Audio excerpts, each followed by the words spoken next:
त्यसले मलाई माल भनेको के हो भन्नु पर्यो, सेकेन्ड ह्यान्ड भनेको के हो भन्नु पर्यो। त्यो सबै कुराहरू त्यसले मलाई उत्तर दिनु पर्यो। तपाईँहरू त्यसलाई चाहिँ थपक्क नै यहाँ मेन्सन गर्नु त त्यसकोमा मलाई एडै भएन कि त्यो बोलेको छ क्या, त्यो टु मच भयो। अनि उसको चरित्र हत्या भयो। त्यसको चाहिँ चरित्र कसरी हत्या हुन्छ? त्यसले त आफै लेखेको हो नि त्यहाँ, त्यसले लेखेको कुरा हालिदिँदा चरित्र हत्या हुन्छ। त्यसको लेख्ने बेलामा चाहिँ त्यसको दिमाग कहाँ गएको थियो?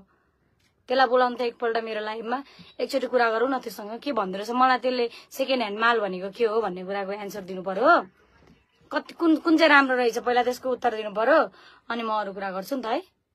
त्यो फुच्चेलाई चाहिँ यहाँ मेन्सन गरिदिनु पर्यो, त्यो डेभिड भन्नेलाई। अझ मलाई अर्को कमेन्टमा पनि धम्की दिइरहेको थियो, धम्की अर्को कमेन्टमा। बिचरा। अनि यो कमेन्ट निकाल्ने चाहिँ नि यो अति बडाचार भएको कुराले निकालेको। यस्तो कुरालाई जति वास्ता गरेन त्यति ठुलो हुँदो रहेछ।